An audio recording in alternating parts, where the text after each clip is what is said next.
January 30th, 1945. 1940 hours. Captain Juan Pajota crouched behind the wooden supports of the Cabu River Bridge in Nueva Ecija, Philippines, watching 1,000 Japanese soldiers preparing for evening formation on the far bank. Behind him, 200 Filipino guerrillas waited in firing positions along the riverbank. In 30 minutes, American Rangers would attack a prisoner of war camp 800 yards to the south. If those 1,000 Japanese soldiers crossed this bridge, every Ranger and every prisoner would die. Pajota had fought the Japanese for 3 years. He knew their tactics, knew their weapons, knew how they thought. He also knew the mathematics of what he was about to do. 200 guerrillas against 1,000 trained infantry supported by tanks. The numbers said he would lose. The numbers said his men would break and run within minutes. The numbers said this bridge would be swarming with Japanese reinforcements before the Rangers could evacuate a single prisoner.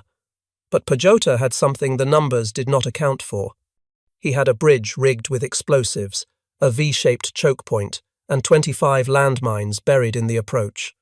He had machine guns positioned to create interlocking fields of fire. And he had men who had watched the Japanese murder, starve and torture their countrymen for 3 years. Men who would die before letting those soldiers cross. What happened in the next 45 minutes would become one of the most lopsided defensive engagements in the Pacific War. Against impossible odds, Pajota and his guerrillas would kill more than 400 Japanese soldiers while suffering 21 killed themselves. They would destroy tanks, annihilate flanking attempts, and hold that bridge long enough for the Rangers to complete their mission. And the entire operation would rest on a decision Pajota had made 3 days earlier, a decision that had nothing to do with firepower and everything to do with understanding what his enemy could not see. The first American prisoner at Cabanatuan was Sergeant James Baldassare, captured at Bataan on April 9, 1942. Baldassare had been a supply clerk with the 31st Infantry Regiment. He watched Japanese bombers destroy his unit's equipment, watched his commanders surrender, and then began what prisoners would later call the Bataan Death March, 65 miles over 5 to 10 days. No food, no water. Men who fell were bayoneted where they lay. Men who asked for water were shot. Men who helped their friends were beaten to death.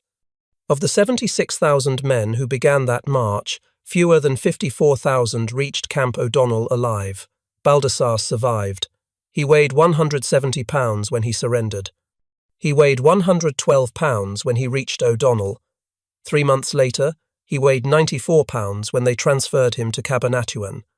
At Cabanatuan, prisoners received 2 meals per day, rice mixed with water. Sometimes with weevils. Sometimes with pieces of vegetable so rotten they could not be identified. Starvation rations for men performing hard labor in tropical heat. The Japanese camp commander was Lieutenant Colonel Shigeji Mori. Mori believed that surrender was the ultimate disgrace, that men who surrendered deserved no mercy, no humanity, no consideration beyond what was required to extract labor. His orders were clear. Work them until they die. If they cannot work, let them die faster. By the end of 1942, 2,642 Americans had died at Cabanatuan. Disease killed most of them. Dysentery, malaria, beriberi, dengue fever.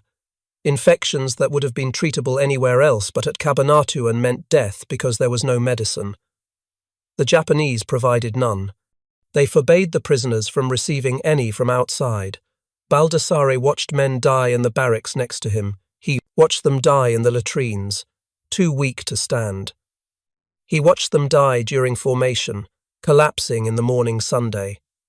And every week, the burial details grew larger. The camp had 3 separate compounds at its peak.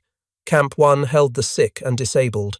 Camp 2 housed healthier prisoners assigned to work details. Camp 3 served as a transient facility. By 1944, only Camp 1 remained operational, its population reduced by death and transfer to other locations. Prisoners organized secret resistance despite the risks. Some built hidden radios from scrounged parts, carefully dismantling and hiding components during Japanese inspections. Others established smuggling networks with Filipino civilians who risked execution to provide medicine and food. A few prisoners maintained detailed records of Japanese atrocities, hiding documents in latrines and buried containers, determined that someone survived to tell what happened. The Filipino underground proved essential to prisoner survival. Led by people like Margaret Utinsky and Naomi Flores, Filipino civilians smuggled thousands of quinine tablets into the camp, saving hundreds of lives from malaria. They passed messages between prisoners and their families, providing evidence that the outside world had not forgotten them. Some paid with their lives when Japanese authorities discovered their activities. Work details varied in scope and brutality. The 500-acre camp farm grew food primarily for Japanese use, with prisoners receiving minimal portions. At the Cabanatuan Airport detail, men worked to repair and enlarge the runway for Japanese aircraft. Smaller details gathered firewood, dug latrines, prepared military defences, and dug foxholes. Men too sick to work faced reduced rations, creating a death spiral where weakness led to starvation, which led to death. Starting in 1942, the Japanese began shipping prisoners to other locations for forced labour.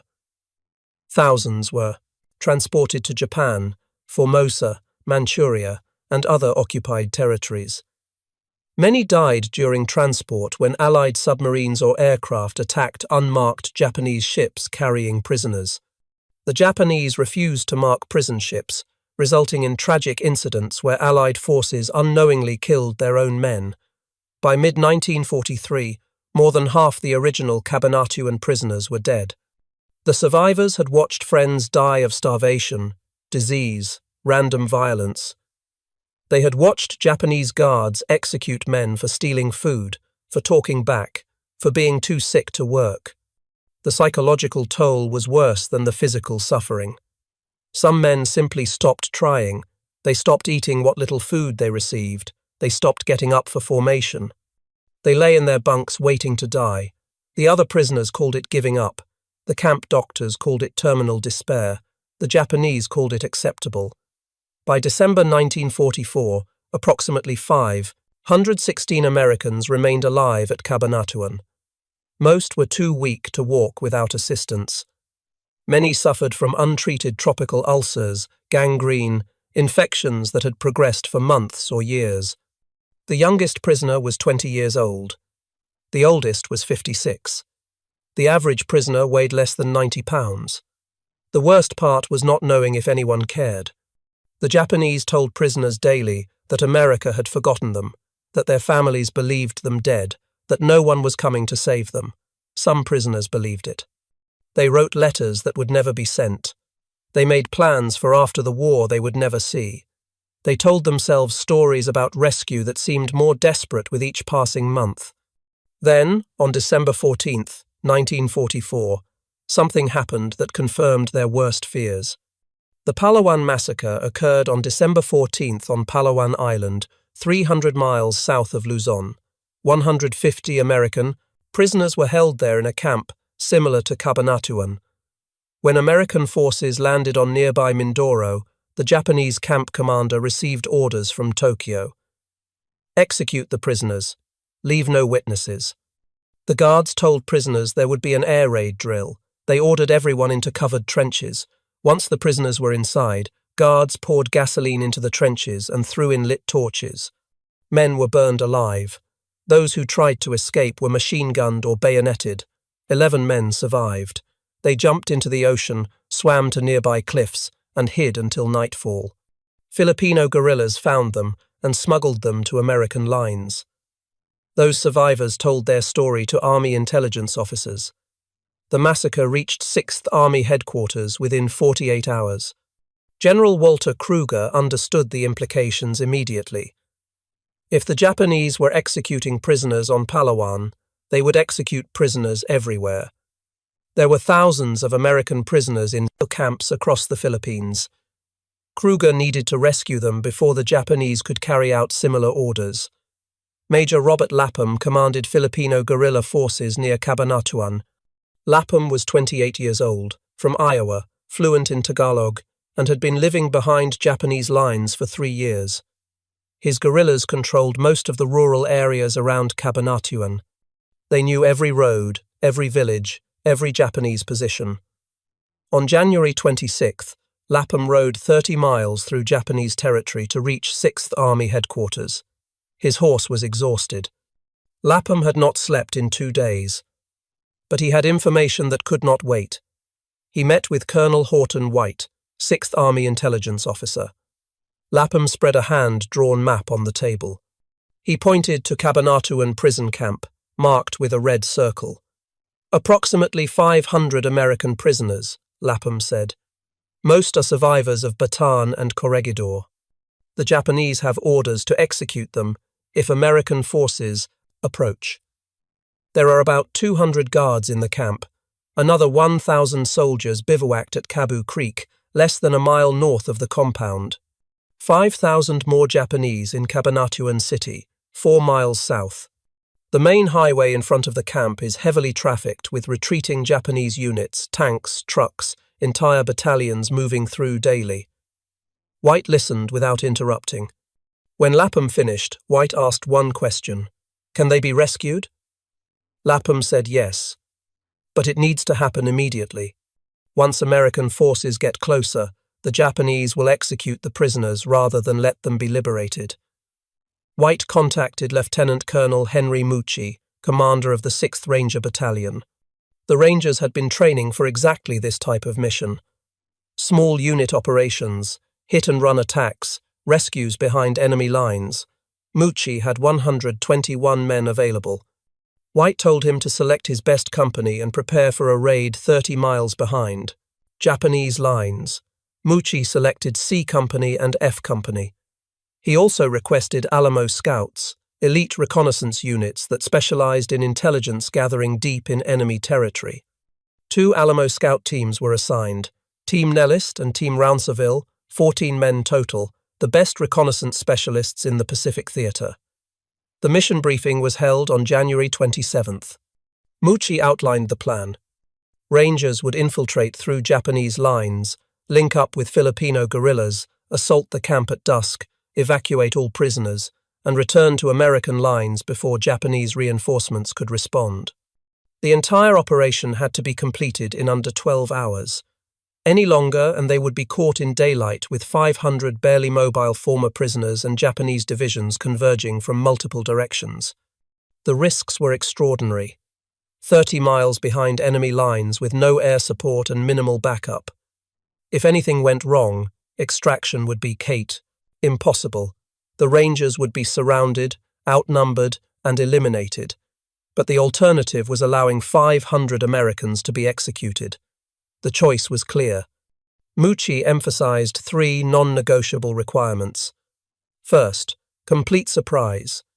If the Japanese detected the approach, they would execute the prisoners before the Rangers reached the camp. Second, perfect timing. Every element had to coordinate precisely. The blocking forces, the assault teams, the prisoner evacuation, all needed to happen simultaneously. Third, 0 prisoners left behind. Every man comes out or nobody comes out. The Rangers prepared with intensity. They cleaned weapons, checked ammunition loads, reviewed map studies, and mentally rehearsed their individual roles. Some wrote letters home, understanding they might not survive. Others prayed. A few simply sat in silence, processing what they were about to attempt. Captain Robert Prince would lead the assault. Prince was 25 years old, from Seattle. Soft-spoken and methodical. His men called him careful.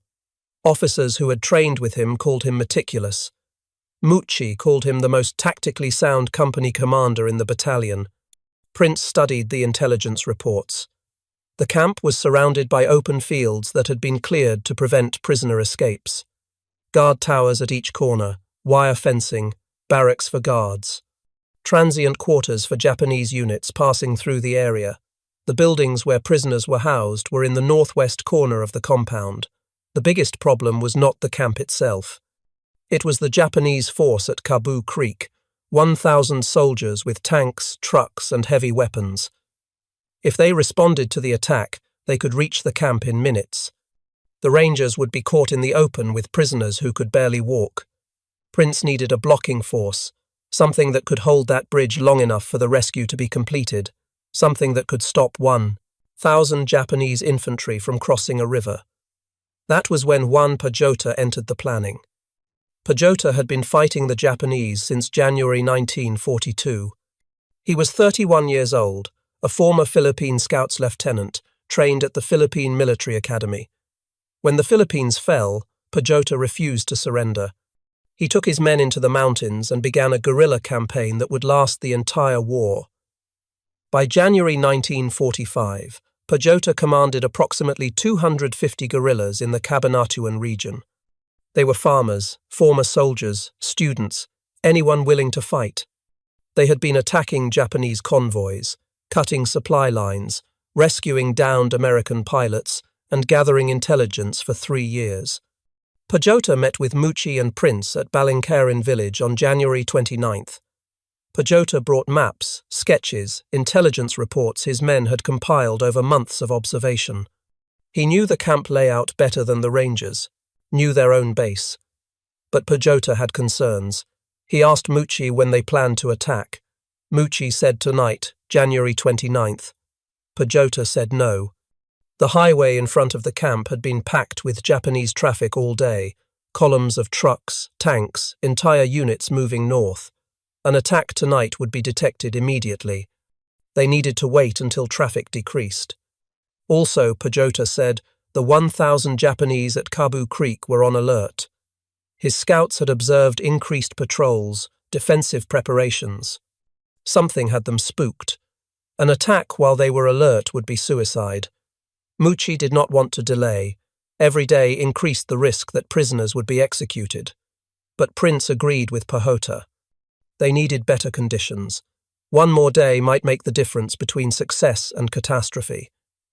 The attack was rescheduled for January 30th at dusk. That gave Pajota 24 hours to solve an impossible problem. How do 200 guerrillas stop 1,000? Trained infantry?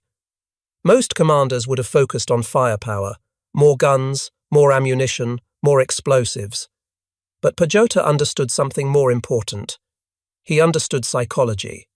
He understood that the Japanese had been winning for 3 years, that they expected inferior forces to retreat, that they had grown accustomed to easy victories against weaker opponents. Pajota planned to use that confidence against them. He positioned his men in a V-shaped formation along the south bank of the Kabu River. The bridge was the choke point. Any force crossing would have to funnel through that bridge, exposing themselves to concentrated fire from both flanks. Pajota placed machine guns at the apex of the V. These guns could fire continuously for minutes without overheating. They would create a wall of bullets that nothing could cross. He buried 25 landmines on the approaches to the bridge. Japanese infantry tactics relied on mass charges. Those mines would tear apart the first waves and create obstacles for following troops. He placed demolition charges under the bridge itself. The charges would not destroy the bridge completely. That would have been ideal, but required more explosives than they had. Instead, they would blow a hole large enough that tanks could not cross, and troops would have to navigate around the damage, slowing their advance. Most importantly, Pajota positioned himself and his command element where they could see the entire battlefield. He needed to direct fire, call out targets, and maintain morale when his men started taking casualties, because they would take casualties. There was no scenario where 200 men held off 1,000 without losses. On January 28th, the Rangers departed from Guimba, traveling in trucks to the last American outpost. From there, they would move on foot through Japanese-controlled territory. The journey began at dusk, using darkness for concealment. Filipino guerrillas guided them through the backcountry, avoiding Japanese patrols and checkpoints. Local villagers had been instructed to pen their chickens and muzzle their dogs to prevent noise that might alert Japanese forces. Some families moved temporarily from areas near the planned route, their absence less suspicious than remaining and risking discovery of the large American force moving through. The infiltration required absolute noise discipline. Rangers wrapped equipment to prevent rattling. They communicated with hand signals. They moved in single file, each man maintaining visual contact with the man ahead. Japanese truck convoys passed within yards of their positions. They froze, barely breathing, while enemy soldiers drove past unknowing. On the morning of January 30th, the Rangers began their final approach. They moved in daylight, crawling through rice paddies, hiding in irrigation ditches whenever Japanese vehicles passed on the road. The advance was agonizingly slow. They covered 800 yards in 6 hours. The Alamo Scouts went ahead. Lieutenant Bill Nellist and Private First Class Rufo Vacular disguised themselves as Filipino farmers, complete with straw hats and farm tools. They walked openly to a grass hut 300 yards from the camp gates.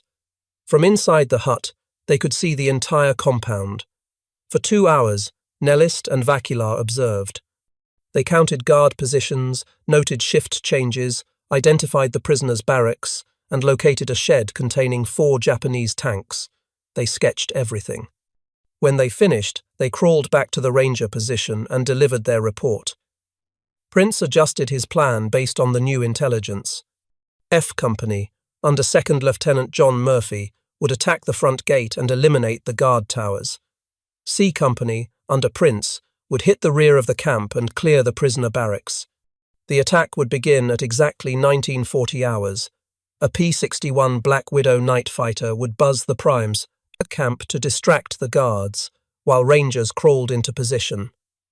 At 1800 hours, Pajota and his guerrillas moved into position at the bridge. The Japanese across the river were finishing evening formation. Pajota could hear their officers shouting orders. He could see campfires being lit. He could smell food cooking. 1,000 men preparing for a quiet evening, unaware that in 90 minutes their position would be under attack. Pajota checked his watch. 1910 hours. 30 minutes until the Rangers attacked. His men were ready, machine guns loaded, mines armed, demolitions prepared. Now they waited. 1930 hours. 10 minutes. Pajota could hear the P-61 approaching from the south. The distinctive twin-boom sound of the aircraft engines carried across the rice paddies. The plane roared over the camp, engine backfiring, performing aerobatics, drawing every Japanese guard's attention skyward. 1940 hours. Pajota heard the first shots from the camp. F Company had opened fire. The sound was unmistakable. M1919A, 4 machine guns, M1 rifles, the heavy thump of grenades. The attack had begun. Across the river, the Japanese camp erupted. Officers were shouting, men running for weapons, trucks starting. Pajota could see them organizing, forming up, preparing to move. They would cross the bridge. They would reinforce the camp. They would kill every ranger and every prisoner unless Pajota stopped them. The first Japanese soldiers reached the bridge approach at 1942 hours. They were running, no tactical formation, just a mass charge toward the sound of gunfire. Pajota waited. His men had orders to hold fire until the enemy was committed to the bridge approach. 50 Japanese soldiers were on the bridge when Pajota gave the order. His guerrillas opened fire simultaneously, machine guns and nearly 200 rifles firing into a concentrated area. The effect was devastating. The bridge approach became a killing zone. Japanese soldiers fell in clusters. Those behind them tried to retreat, but more soldiers were pushing forward. The bridge became choked with bodies. 1944 hours. Pajota detonated the charges under the bridge. The explosion created a large hole in the structure, not enough to stop infantry, but enough that vehicles could not cross. A Japanese tank attempted to cross anyway. It fell into the hole and blocked the bridge completely. More Japanese soldiers were charging. Pajota could see officers trying to organize them, trying to form proper assault lines. But the V-shaped defensive position caught them in a crossfire. Every approach was covered. Machine gun fire swept across the riverbank. Rifles picked off officers. The Japanese were taking horrific casualties and gaining no ground. 1946 hours. Pajota saw Japanese soldiers attempting to flank his position. They were moving downstream, trying to cross the river away from the bridge. Pajota had anticipated this. He had positioned a reserve squad with orders to watch the flanks. They engaged the flanking force. Within minutes, the flanking attempt was annihilated. Bodies floated downstream in the current. The Japanese tried again. Another mass charge at the bridge. This time they brought forward a second tank. The tank fired its main gun at the guerrilla positions. The round exploded near one of the machine gun nests, killing 2 guerrillas and wounding 3 more. A guerrilla with a bazooka, trained only that morning by rangers, stood up with the weapon. He had never fired it in combat. The tank was 200 yards away, moving, partially obscured by smoke. He aimed, breathed out, and fired. The bazooka round struck the tank's front armor and penetrated. The tank stopped, hatches flew open, crew evacuated. Before they could reach cover, rifle fire cut them down. The same guerrilla reloaded and destroyed 3 more tanks attempting to cross, 4 Japanese. Tanks destroyed by a fighter who had learned to use the weapon that morning. 1950 hours. The Japanese stopped charging. Pajota could see them reorganizing, pulling back, establishing defensive positions on their side of the river. They had taken massive casualties, lost their tanks, and failed to cross the bridge. For the moment, the attack was paused, but Pajota knew they would try again. Japanese infantry doctrine emphasized aggressive assault. They would regroup and charge again and again, until either the bridge fell or they ran out of men. 1952 hours. The Japanese charged for the 3rd time. This assault was better organized. They used smoke grenades for concealment. They concentrated fire on the machine gun positions to suppress the guerrillas. They advanced in proper fire and maneuver teams, some shooting while others moved. It was the most dangerous moment of the engagement. Pajota's men were taking sustained fire. Casualties were mounting, the towing revolting. Machine gun positions were under constant bombardment.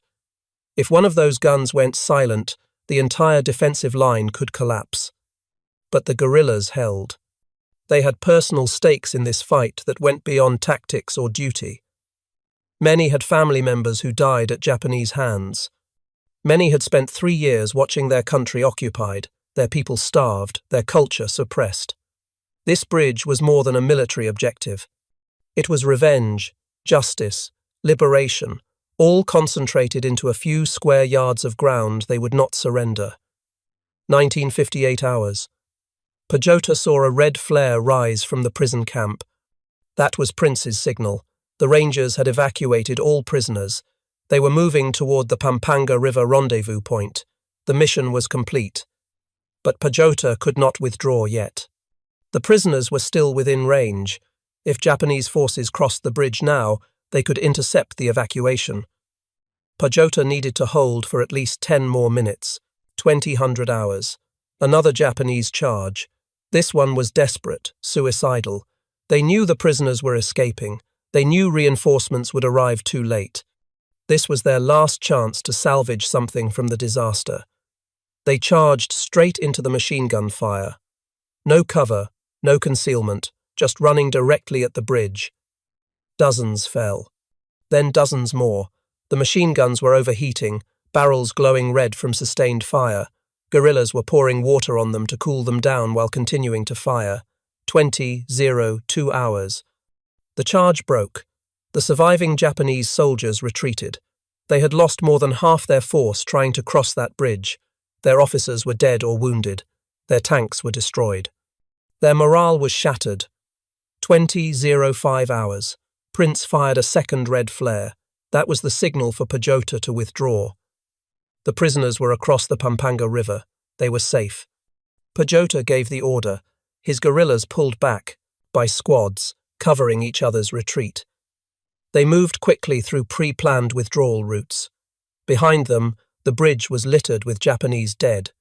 Pajota estimated more than 400 enemy killed. His guerrillas had suffered 21 killed and approximately 30 wounded.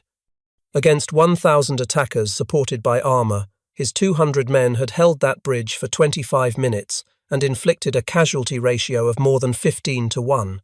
But Pajota had no time to count bodies or assess damage. His guerrillas had to reach the rendezvous point, help evacuate prisoners, and get everyone across the Pampanga before dawn. Japanese forces were converging on the area. If they were caught in daylight, the entire rescue would be lost. The Rangers had needed 30 minutes to assault the camp, evacuate 516 prisoners, and move to the river. Pajota had given them 30 minutes. Not 35, not 25. Exactly 30 minutes, because that was what the mission required, and Pajota understood that in this type of operation, timing mattered more than firepower. At the prison camp, Prince's assault had gone nearly perfectly. The P-61 distraction had worked. Japanese guards had been staring at the sky when Rangers opened fire. Within 15 seconds, every guard tower and pillbox had been neutralized. F Company blew the main gate lock with a .45 caliber pistol and poured into the compound. The Japanese guards retreated to their barracks and attempted to organize a defense. They never had the chance.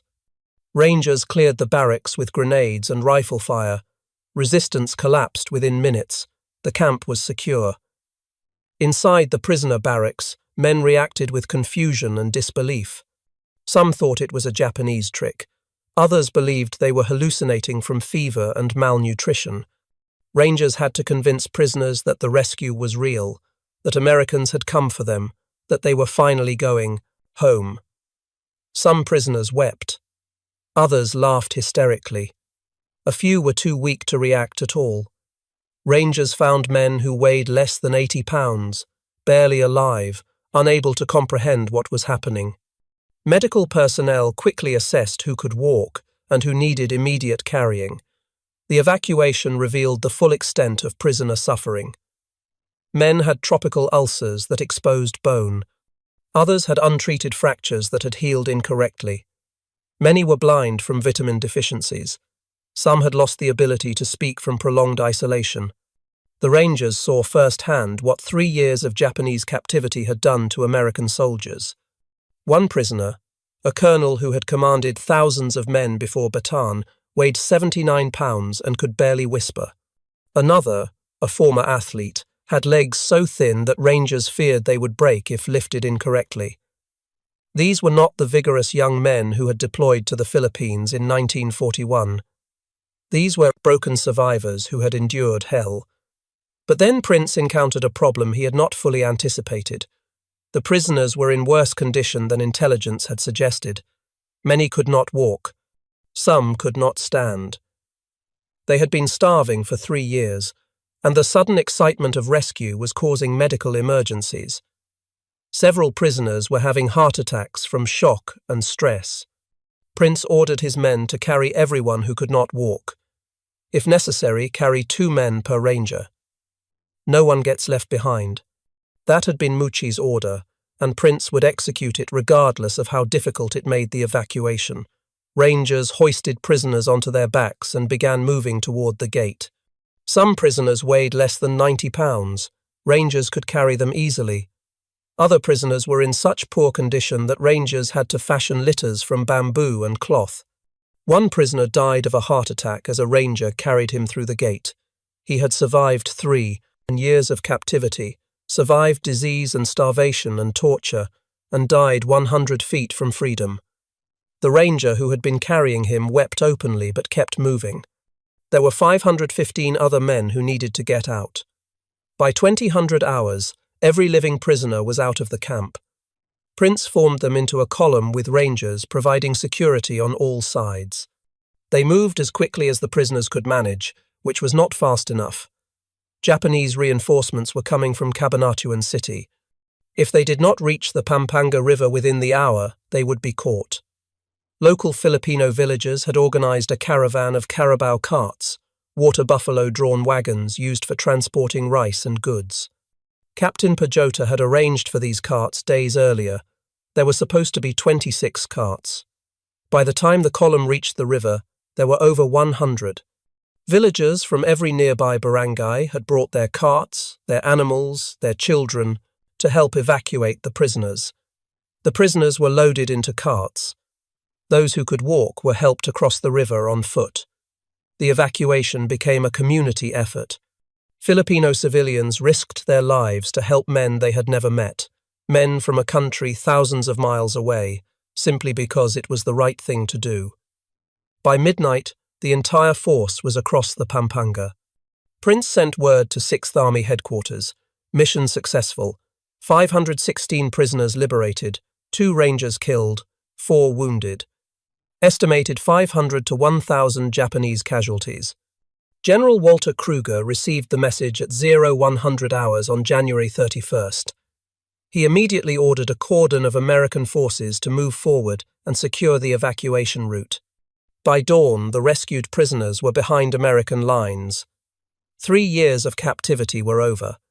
The 2 Rangers killed were Captain James Fisher, the battalion surgeon, who was mortally wounded by Japanese mortar fire and died, January 31st, saying his last words were about the prisoners, and Corporal Roy Sweezy, who was struck by friendly fire from a nervous ranger after the assault ended. 21 Filipino guerrillas died at the Kabu River Bridge, holding their positions against impossible odds. Their sacrifice made the rescue possible. The Japanese reaction was confusion and rage. Senior officers could not understand how such a small American force had penetrated 30 miles behind their lines, destroyed a camp, and evacuated hundreds of prisoners. They suspected betrayal by local Filipinos, which was accurate but unhelpful. The damage was done. More concerning was the engagement at the Kabu River Bridge. Japanese commanders reviewing the battlefield found over 400 dead, multiple destroyed tanks, and evidence of a well-executed defensive action. The after-action reports struggled to explain how guerrillas had inflicted such casualties. Official Japanese army doctrine said guerrillas were inferior fighters who would break under sustained attack. This engagement proved otherwise. The tactical implications were significant. If Filipino guerrillas could hold defensive positions against superior numbers, then Japanese forces could not assume easy victory in future engagements. Every bridge, every road, every village could potentially become a killing zone. That uncertainty eroded Japanese confidence and forced them to commit more troops to rear area security, troops desperately needed at the front lines. The rescue had broader strategic impact. American forces conducted 4 more prison camp raids in the following month using similar tactics: Rangers or scouts for assault, Filipino guerrillas for blocking positions, local civilians for evacuation support. Those raids rescued over 7,000 prisoners total. For the prisoners, return to American lines meant medical treatment, real food, and the slow process of recovery. Many required hospitalization for months. Some never fully recovered from tropical diseases contracted in the camps, but they were alive, and that was more than any of them had expected a week earlier. Medical examinations documented systematic starvation and abuse.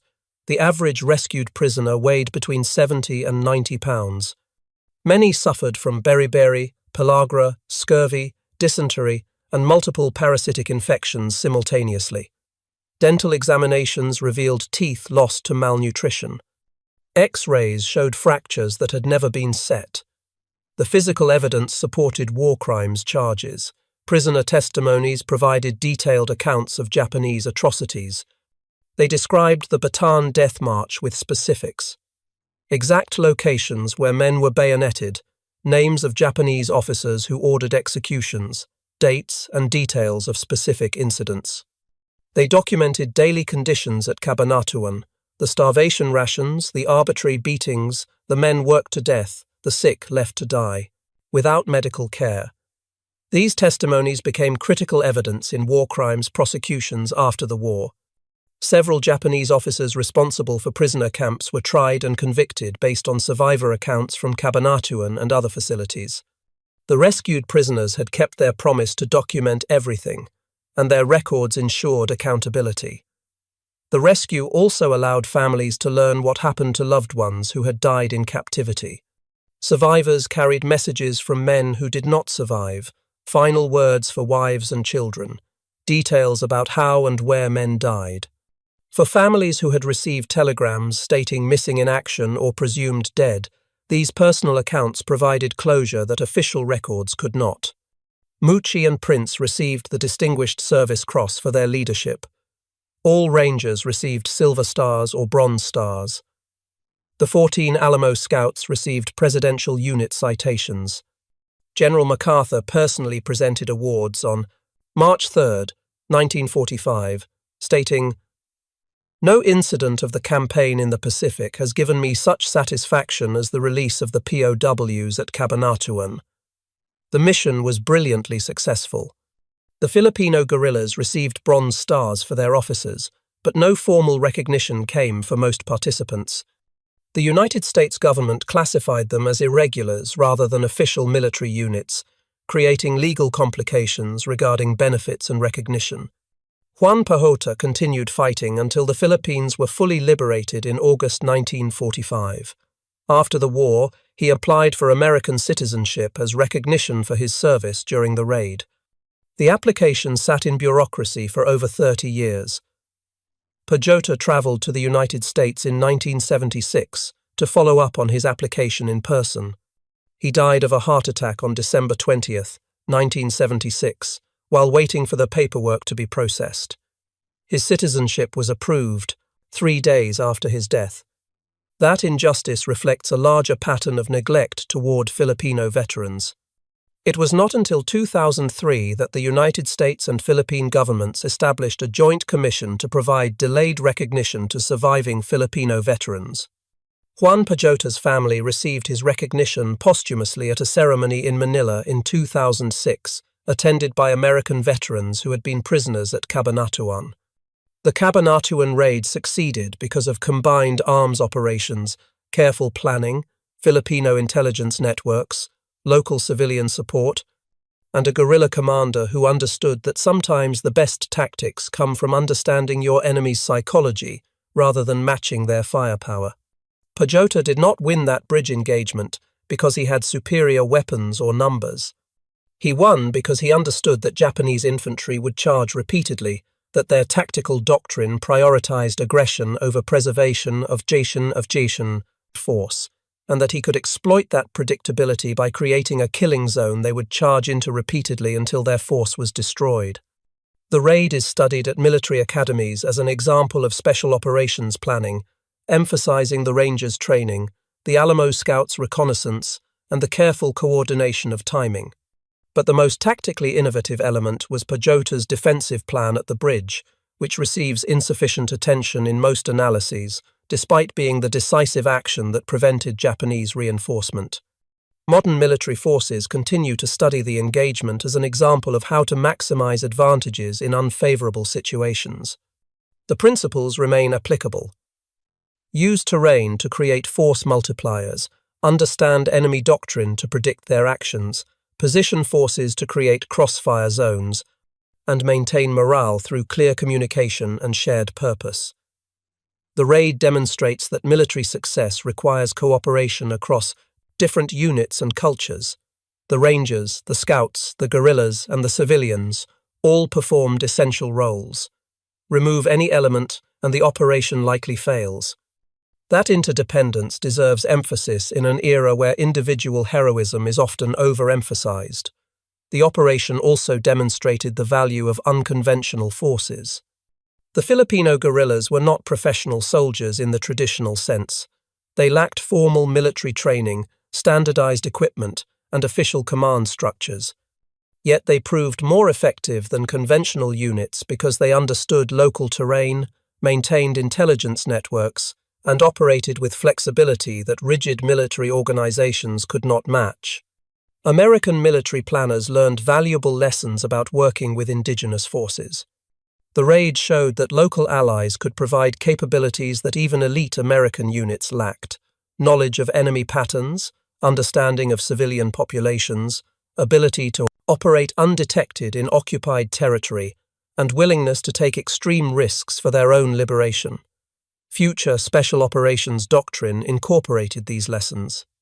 The raid also influenced thinking about prisoner rescue operations. Prior to Cabanatuan, conventional military wisdom held that rescuing prisoners deep behind enemy lines was too risky to attempt during active combat. The successful rescue proved that with proper planning, intelligence, and local support, such operations were feasible. This emboldened planners to attempt similar rescues in later conflicts. The psychological impact extended beyond military circles. The American public, demoralized by years of war and worried about prisoners in Japanese hands, gained hope from the successful rescue. The story dominated newspaper headlines for weeks. The rescued prisoners became symbols of American resilience and determination. The Filipino guerrillas, though less recognized publicly, demonstrated the loyalty and courage of America's allies in the Pacific. This account has focused on Juan Pajota and the Kabu River Bridge because that engagement receives insufficient attention, despite being the most tactically challenging and decisive action of the entire operation. The complete story includes the Rangers' assault, the scouts' reconnaissance, the prisoners' survival, and the civilians' support. Every element mattered. Lieutenant Colonel Shigeji Mori, the camp commander, was tried for war crimes at Yokohama in October through November 1947. The military commission found him guilty and sentenced him to life imprisonment at hard labor. The commission gave him life rather than death because orders came from higher authority. Colonel Robert Prince survived the war, returned to Washington State, and died in 2008 at age 89. He never forgot Pajota's role in the raid's success and advocated throughout his life for proper recognition of Filipino contributions.